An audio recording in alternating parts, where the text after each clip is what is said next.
Welcome to the Stat AI podcast.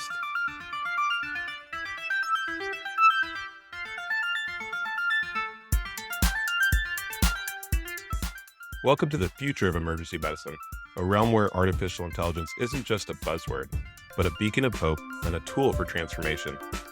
I'm DJ Abakama.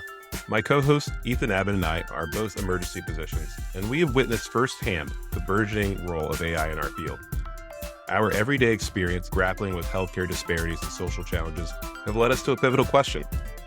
In the wave of AI applications, what changes are coming to emergency medicine, and will they be for the better? This podcast was born not just to ask these critical questions, but to seek out answers from the experts, to understand and to demystify the potential of AI in emergency medicine. We believe in bringing this conversation to the wider community to embrace AI as a tool for positive change. This podcast is our exploration of that future, a journey we invite you to join. So let's embark on this path together to learn, to question, and to envision a new era of emergency medicine enhanced by the power of AI. On this episode of the Stat AI podcast, that is to say, they don't have an AI first mindset, right? They're still kind of in the this is Google with a different wrapper mindset. hey DJ, good to see you. Hey, Ethan. Ready to jump into it? Had a chance to really dig into that New England Journal of Medicine AI piece on triage. Really fascinating stuff, especially considering what we see every day when we're working in the emergency department. So a lot to unpack here today. Let's get rolling then. Picture this, and we've both seen it countless times.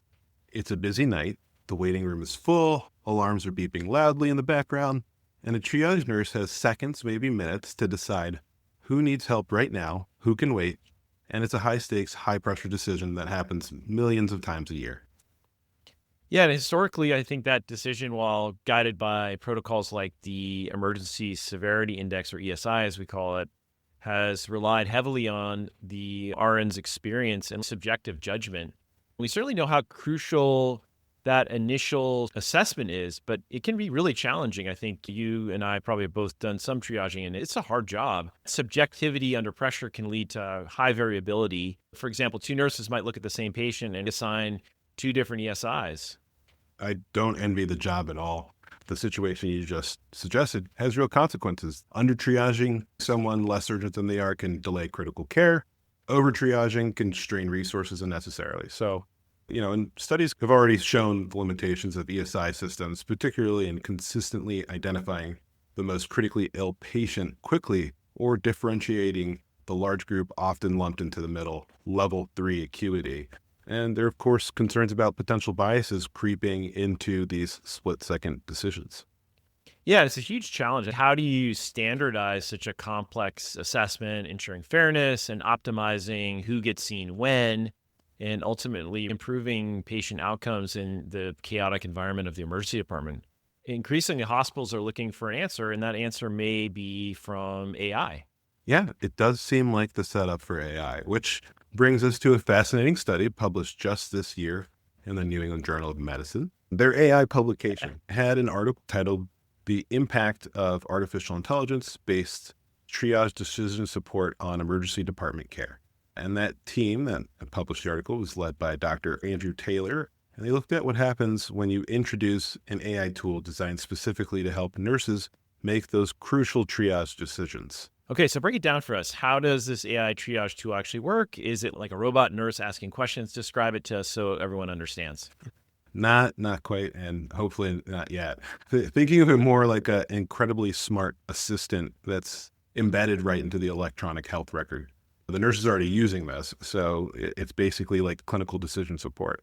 As the nurses inputs the standard triage information, things like age, vital signs, heart rate, breathing rate, blood pressure, the patient's main complaint, and even known medical problems, the AI is going to pull all of that in and start to kind of come up with an assessment. So it's using data points that nurses already collect. That's good from a workflow perspective for sure. Yeah, precisely. And it takes that routine data and is going to then, apply machine learning algorithms trained specifically for that hospital site, which is a key detail.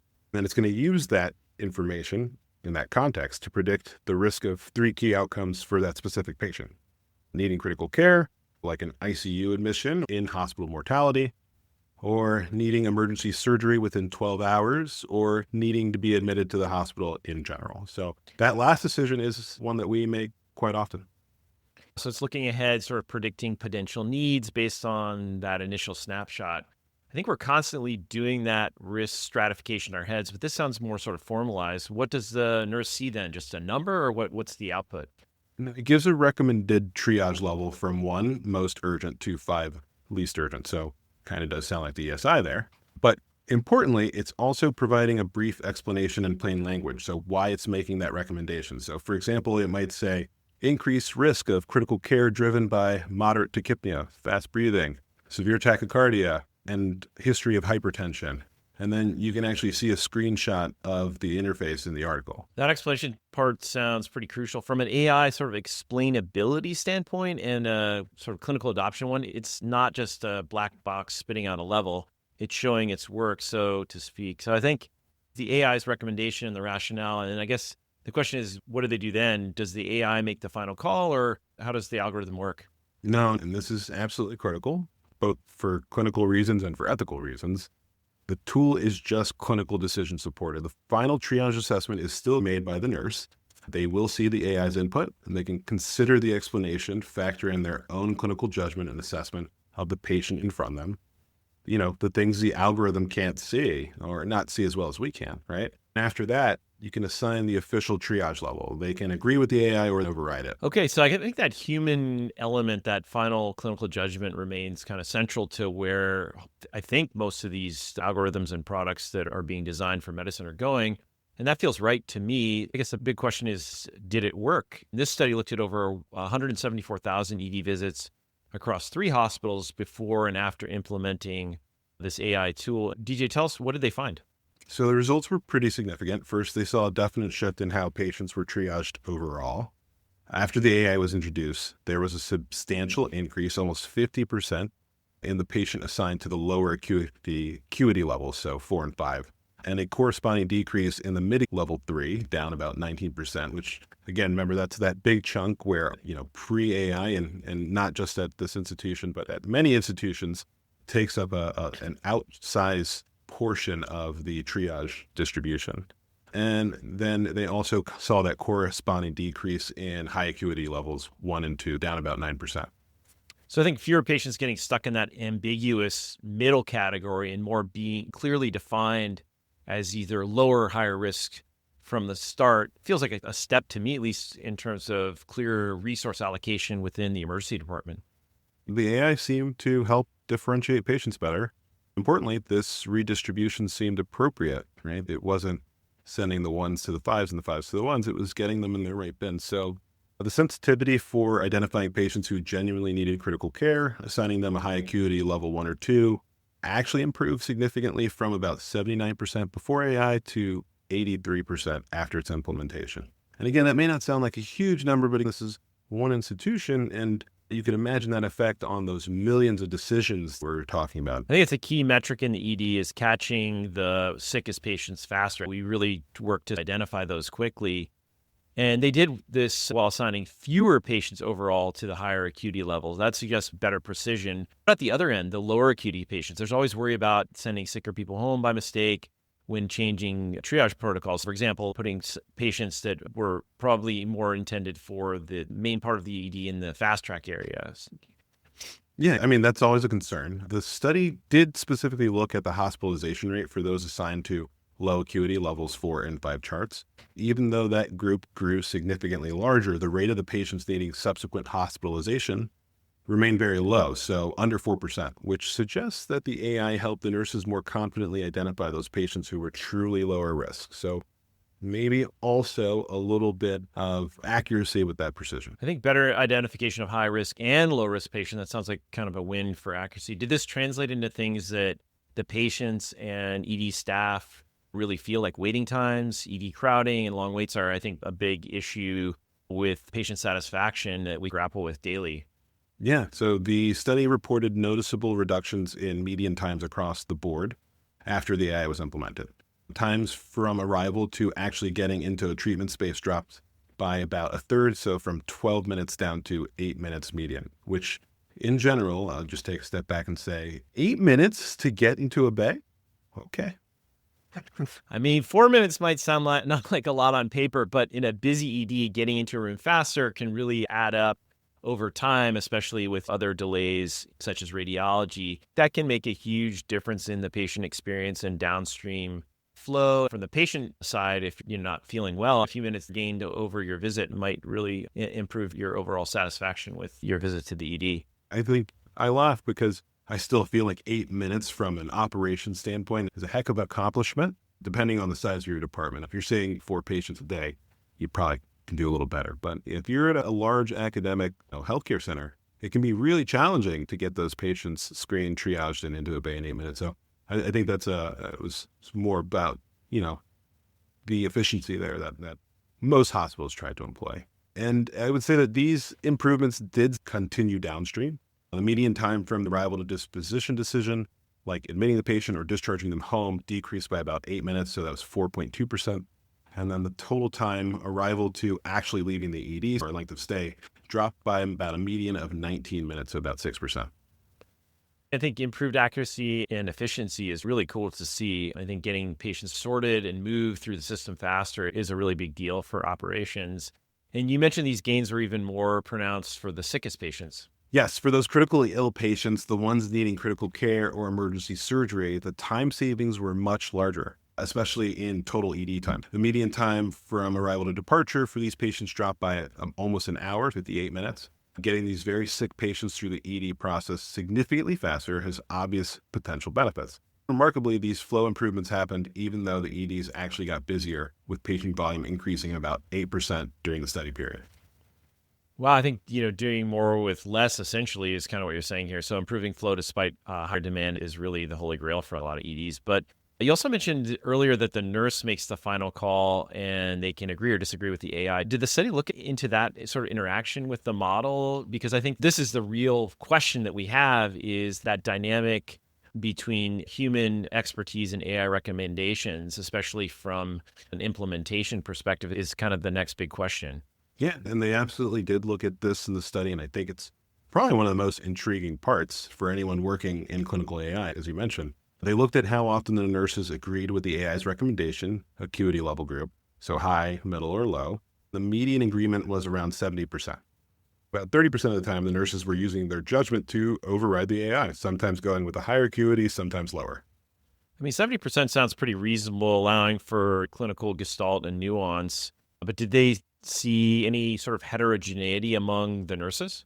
Huge differences. They specifically compared the performance of nurses who agreed with the AI most often, the top 25%, with over 75% agreement, versus those who agreed least often, the bottom 25, with less than 64% agreement. Based on some other AI studies that we've reviewed, I might guess the nurses who agreed more with the AI performed better. As often with AI, it's not quite that simple, but the nurses with high agreement rates actually tended to perform better than the AI would have on its own. Based on key metrics like identifying critical care needs, the AI was able to help out. How did that work? The nurses were skillfully integrating the AI's recommendations with their own assessment, and they mostly followed the AI, but perhaps knew exactly when overriding it was the right call, adding their clinical expertise. The study authors acknowledged that these nurses might have had greater clinical acumen to begin with, which is also possible. I think human intuition and, like we said, Gestalt complementing data-driven insight is this sort of ideal AI human team scenario. But what about the nurses in the sort of the other side who disagreed with the AI output more often? So the nurses in the low agreement group generally performed worse than the AI would have performed on its own. Worse than the AI? So in those cases, disagreeing more often didn't lead to better outcomes. That's a sobering finding regarding trust and training with these models. Yeah, I mean, it seems not, at least based on the metrics used in this study, which highlights a really complex challenge we face when deploying these tools. While human oversight is crucial, simply disagreeing with an AI doesn't automatically improve things. There's a beneficial dissent, knowing when and why to disagree, and perhaps a less beneficial dissent, understanding what drives that difference is going to be key, which, as you just mentioned, underscores the need for trust, robust training, and really understanding how these tools work effectively and not just reactively disagreeing or agreeing.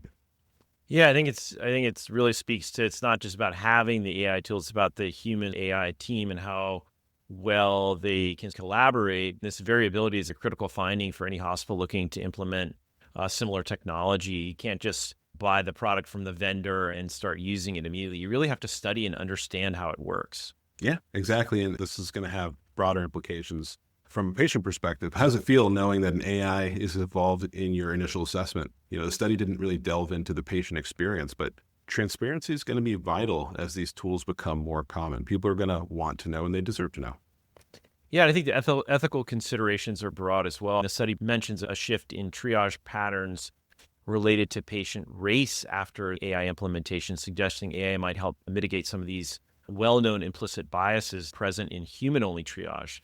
But that needs more investigation, ensuring these tools are fair and don't perpetuate or introduce new bias, I think is paramount for promoting health equity moving forward. Absolutely. The researchers acknowledge limitations here, which it was an observational study in one health system, so not very generalizable. They also focused on short-term ED outcomes, not the long-term patient journey, but the potential they demonstrated here is undeniable. Yeah, so wrapping up, I think we have, an AI tool here that was integrated very thoughtfully, seems to help nurses triage patients with greater accuracy and efficiency, especially the sickest and the least sick, leading to better patient flow, even with increasing hospital volumes. Its effectiveness isn't uniform. It depends on how human clinicians interact with it, which is the ultimate question. It is a powerful example of augmented intelligence, but it's not a replacement. No, that's the core takeaway. AI isn't replacing the triage nurse, but it can be a powerful partner, a companion.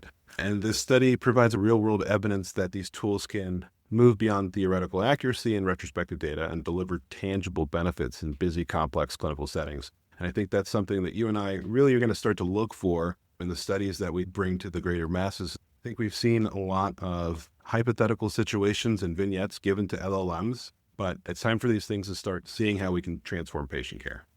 I think this highlights an incredible potential, a critical importance for careful, human-centered implementation.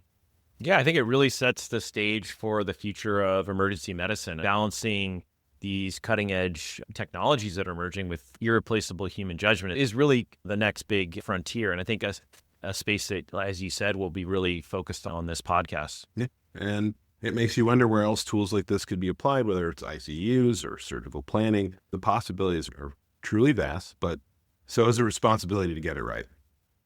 I think this has been really fascinating look at AI on the front lines of emergency medicine. I think we'll be definitely keeping our eye on it and see how this all evolves. Today, we have the pleasure of speaking with two incredible guests at the forefront of clinical AI and informatics, Dr. Shivam Vedak and Dr. Dong Yao. Both are clinical informatic fellows at Stanford University. They have been leading the charge in helping clinicians understand and integrate large language models into medical workflows, delivering workshops and lectures at institutions across the country, including UCSF, UCLA, Mount Sinai, and Stanford Health. Dr. Vedak is a second-year clinical informatics fellow and an internal medicine physician at Stanford. He collaborates with the Stanford Emerging Applications Lab and the Stanford Healthcare Data Science team, focusing on integrating generative AI into clinical workflows. He's passionate about making AI accessible to frontline physicians and has been a key voice in educating the medical community on effective AI usage.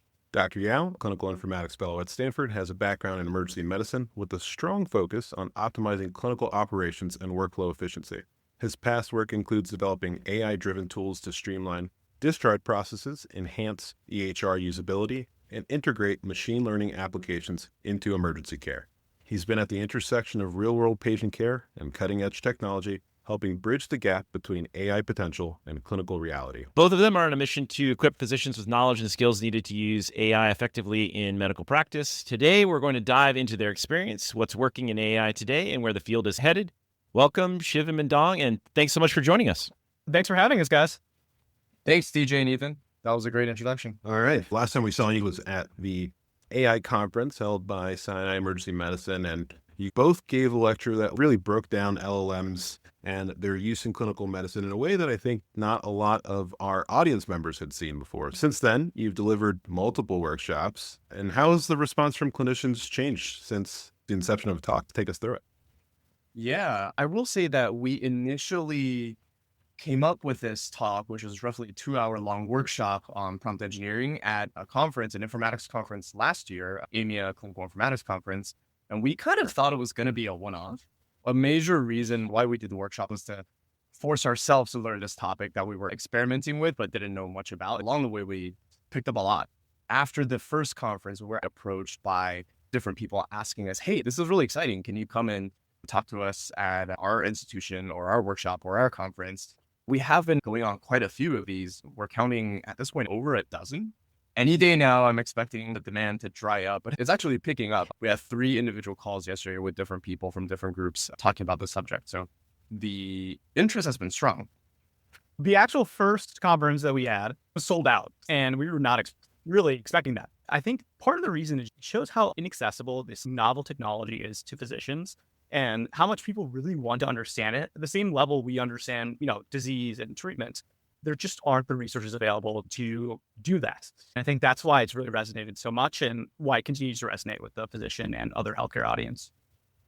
Just for listeners, tell us a little bit about how you conceived of the talk and what the content of it was and why the demand has been so intense. Yeah. So the beginning of the talk really delves into how LLMs work, and from a technical perspective that doesn't require a computer science background, which is an important distinction because every single YouTube video that we saw, at least at the time, just contains a bunch of linear algebra, which I do not have a computer science background. I can't understand the foundation papers. And that just made a really high bar to making this an approachable technology. So we first focus on that. After teaching people how the technology works, we use that to dive into what are the techniques in prompt engineering that are really useful and why they work based on the foundational understanding of how the technology works. We started adding a second part to these workshops and lectures where we realized that having practical experience and actual case examples is really important. Early on, we were just sort of talking and lecturing, and then we had people do a few exercises and they really didn't know where to start. So now before we talk to a group, we sort of talk to the people and say, hey, like, are you physicians? Are you administrators? Are you non-clinical? Are you researchers? What do you want out of the topic, right? And that has been particularly helpful. I would say that overall, this has been a problem in that there's just not a lot of good example prompts or like sample prompts out there that you and I can use as clinicians. I think that's a big issue for a lot of people, garbage in, garbage out, right? So those prompts really kind of narrow down what you're going to be expecting from these models. I wonder, when you guys first started integrating LLMs into your work, what were some of the practices that you used to help you wrangle all of this? What are some of the hurdles or the technical issues that you found? Yeah. So when we first started working with LLMs, it was 18 months ago when we first started fellowship. We were tasked with developing a prompt for the automatic in-basket response technology, where in Epic, you can have a prompt that helps respond to patient messages and create a draft for clinicians. When we first did this, when GPT-4.5 was around, it was a mess in terms of what works and what doesn't. It felt like everything was all based on vibes. You change one word in the prompt, everything falls apart. Try to look at the literature and you're like, how can I fix this? And there was like no answers. Or if there were answers, it was behind a thick layer of machine learning math. And so we try to delve into that a little bit more because of that. Those are really the biggest hurdles that we had initially, as well as the lack of a technical background, inability to access a large percentage of the literature because of that. I'll also address the elephant in the room, the huge practical component to this and infrastructure components into this. You and I could have machine learning, CS background, and prompt engineering from day one, but if your hospital doesn't have a secure instance of an LLM that you can use, or if the pipes are not plugged in between, there is very little that you can do. For the first half of our fellowship, we would individually have good ideas and try to do little pilot studies, reach a point where it becomes difficult to scale just because the overall technical proficiency is not there. The foundations, the pipes have not been plugged in yet. And I think we're finally starting to see that change, which is super exciting. Right now at our institution, we're experimenting with a homegrown LLM interface that is plugged into our EHR that doesn't live in another web interface. And the thought is that you can just go to this LLM inside your EMR and ask questions and it will query the charts. That is not something that existed even a few months ago. We're just in the first wave of this. Yeah, it's amazing. I think this next question dovetails very well on what you were describing just now. From your experience working with AI and probably specifically generative AI in the hospital system, where do you think LLMs making meaningful impact today? You started to give real world examples. I don't know if you could provide some more examples in that area. That'd be great. But Shivam, do you want to kind of start off with that question? Sure. So one of the biggest impacts we've seen so far, at least at Stanford, is through administrative workflows. We have an interesting setup where we have a hospital within a hospital. We are contracted with an outside hospital. And because of capacity issues, we'll send certain patients that meet certain characteristics over to that hospital and still care for them. Do the same EMR. It's just a different physical location. One of the tools we use to screen these patients is an LLM to essentially parse through their charts and answer certain yes/no questions. Do they have a history of behavioral flags? Do they have a history of diabetic wounds? Things like that may be exclusion criteria. This is something that would take a case manager hours to pour through. You can imagine the entire ED track board doing this for everybody. And we are able to do it just automatically now. And then, you still have a physician or a case manager in the loop to validate those things. But that has saved hours of work administratively. That's a super cool use case. I work in the emergency department, and I remember there was a time last year when I would get pinged by the case manager like 6 times on shift, being like, "Hey, can this septic ICU patient get transferred to this other hospital?" Your cover stopped, which is great. The administration and sort of that work is now going elsewhere, which I think is really good use of our own time. I think I can give 2 examples. What I find personally most useful, and also what medicine in the near future is going to find the most useful. Starting with the latter first, I think the most visible AI technology right now, at least generative AI technology, is ambient dictation. It's kind of sexy. It's out there now with like billion-dollar valuation companies or approaching billion-dollar valuation like unicorn companies. And I mean, I think we'll probably get into this later, but the preliminary studies have come out, the early studies that look at whether or not this saves time, et cetera. It's not super clear yet, right? There's some signal that it might be helpful. There's some signal that is actually not super helpful, but it's helpful in other unexpected ways. But I think we're going to start to see soon that what it is going to be helpful is for improving billing and reimbursement for things that we have already done. And I see this less as an emergency physician, but I know this is already happening for some of these companies with ambulatory care and clinic, right? You have 15 minutes. Yeah. You're supposed to document everything that you talk about in 15 minutes while maintaining eye contact, while going through their long laundry list of problems. It's a Sisyphean task. Right. And this is why these providers have put it on the time and spend 3 hours afterwards documenting. Before, they were not documenting that they had a sidebar conversation about cholesterol or food or whatever it is. But I think people are starting to notice now that those things that were counseled but not the primary goal of the visit are now being included in the note. And guess what? There are specialties in the reimbursement schemas that do pay for those things. And I've been told that there's some studies that are coming out soon that actually show increased reimbursement, which at the end of the day, I mean, this ROI is going to be huge for us, right? And then really briefly, in my life as an emergency physician, where I work, I don't have ambient dictation available to me right now. But what I find most useful has been differential diagnosis generation and more specifically information retrieval. Using tools like Clinical Key and other RAG-based tools, you just ask the AI a question and it pulls out very high yield, bookmarked sources, essentially as like a supercharged up-to-date search. I use this almost every single shift, and I found that the accuracy has been really good. For our listeners who don't know what Clinical Key is, what is that? So Clinical Key AI is some software developed by Elsevier in conjunction with Open Evidence. Essentially, it takes the entire corpus of Elsevier medical text, queries it, and allows the LLM to reference it instead of just using its intrinsic knowledge. And that provides both some explainability, you have a source, and it also anchors it and grounds it in truth.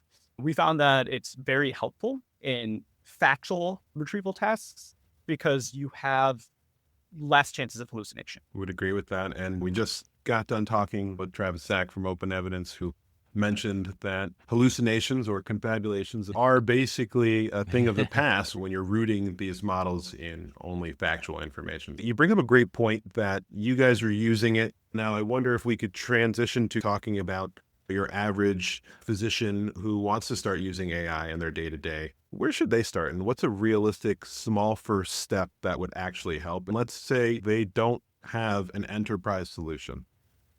Yeah, that makes sense. I actually think it's simpler than most people think. And it's going to sound a little bit lame, but I think it's the most helpful thing, which is just to start using it and get your reps in. This is really a practice-based competency. And it makes sense to start small and with low stakes, right? The first time you're going to be using AI should not be when your patient is crashing and burning. You're like, oh my God, I've heard of this technology called like clinical key, or I'm going to try to use it, right? No, it really should be like, hey, let's see like how well ChatGPT does at writing me a poem or planning a vacation for me, right? And I think as people use it more in low impact tasks in their lives, they'll start to feel the edges and see the edges of the room of this nebulous entity that is this weird black box. And that can inform how they start to use it on a more proficient.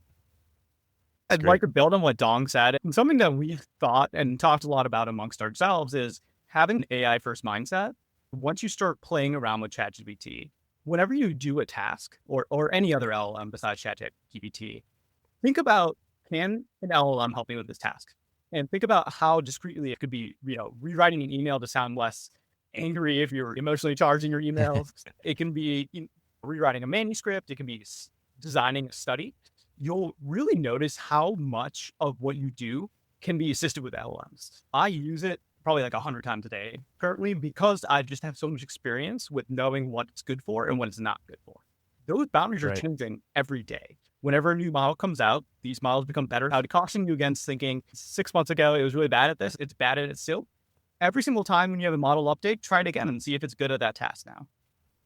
I couldn't agree with that more. I would say, just to put a reality polish on that, sometimes these models can be really good at things and then through an update become less better than they were. But usually that means we just have to learn how to use the model again. I'm looking at you, 3.7. One of the next questions we want to ask is, you both have done a lot of teaching on how to get better responses from LLMs. What are some common mistakes specific to clinicians when prompting these models? And can you walk us through an example of a poorly structured prompt and how you might refine it to answer your clinical question more accurately or in a way that makes more sense? Dong, you want to start with that one? So if I were to distill it down into maybe 3 things, I would say that number 1, there's too many people who are trying to one-shot things, which is just do one thing or ask one question and then be frustrated by the output, being not good at it, and say, AI sucks, and stop using it. That's super common.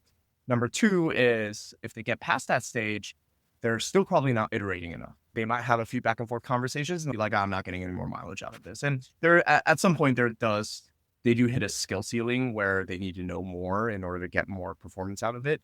But true prompting effectiveness really requires like sometimes dozens of iterations of back and forth, especially for a complex or hard task. And number 3, and I think the single most important mistake and the hardest thing to teach and the hardest thing to fix is not having the right approach to the question.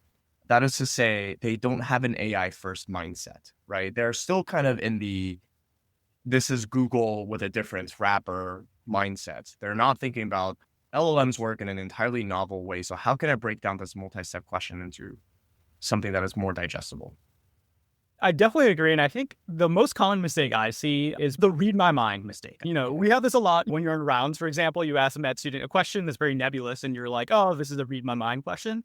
And people tend to do that a lot with LLMs as well. They poorly specify the task. They say, summarize this 700-page task. And you didn't give any other information about what your problem is, who you are, what your task entails. And then a lot of people just label as, AI is bad at this task, when really it's trying its best. And you just didn't specify what you want in an output well enough for it to give you what you want. Yeah, that's great. I think one of the things that we've encountered is people who are just learning how to use the technologies, they don't think of it as what you both are describing. I think of it as an iterative process a little bit, which is both in prompting and understanding the outputs. I guess that's maybe what you were both saying. Yeah, I think so. I mean, earlier you said, can you give us an example of a bad prompt, maybe like an everyday case? We talked about using AI to plan a vacation. A bad prompt might look something like, hey, this is who I am. Here's one sentence about me. And then here's another sentence request. I'm going to Banff next week. Help me plan a vacation, right? And then they want something beautiful. Good example would be, I'm going to Banff for 7 days. I have 3 people in my family. One of them has mobility issues. They can't walk a lot. I'm planning to drive around. I need to rent a car. And I really want to see X, Y, and Z. Or, I don't know what I want to see and I want you to help me decide. Giving that open-endedness, that help me decide, allows and gives the LLM permission to ask questions and really extract that information out of you. Because there's very rare instances where you're really going to get the prompt right on the first try and get it all the information that is necessary to give you the optimal answer. Right. Yeah. Just following up on that, is there a framework or a kind of mnemonic that you're using to put together your prompts, or is it just trying to give the model as much context as possible? This is an interesting question. Shivam and I have iterated for our talk at this point, probably dozens, if not maybe even hundreds of hours trying to come up with a framework. And I've actually seen people come up with frameworks online that are good. The problem with these frameworks is that they change all the time because LLM keeps changing all the time. I'll give you the brief version of what we teach is we distill it down into 3 points, MBA style, right? Number 1 is we teach a technique called few-shotting, which is giving examples. And this has been and continues to be a helpful thing to know, how to give examples so that the LLM knows what kind of output to give. Number 2 is a technique called chain of thought, which now is almost starting to become deprecated because of advances in reasoning models, which is very encouraging to us. Number 3 is this clear communication piece. Absolutely. So what was the mnemonic there? I missed it. Oh. Well, you're not laughing with 3 easy bullet points. Okay, you mentioned something about, I forgot what you said earlier, but the way I think about it for the last piece is really brain dumping. How to externalize your brain, right?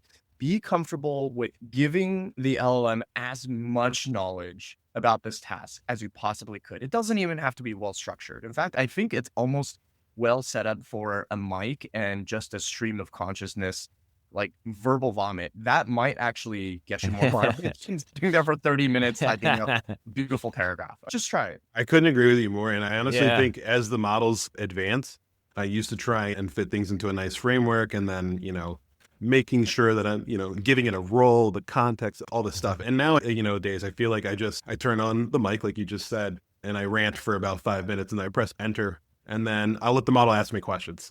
From there, we can start kind of getting to something that will one day approximate what I wanted for the original output. There's a kind of a back and forth, a conversation, if you will, is kind of how I've arrived on that. It sounds like you guys agree. Thanks so much for listening to episode 12 of the Stat AI podcast. If you get a chance, check us out on X and Instagram and our newly updated website, stataipodcast.com. And make sure to tune in next month for more amazing content. Thanks so much and take care.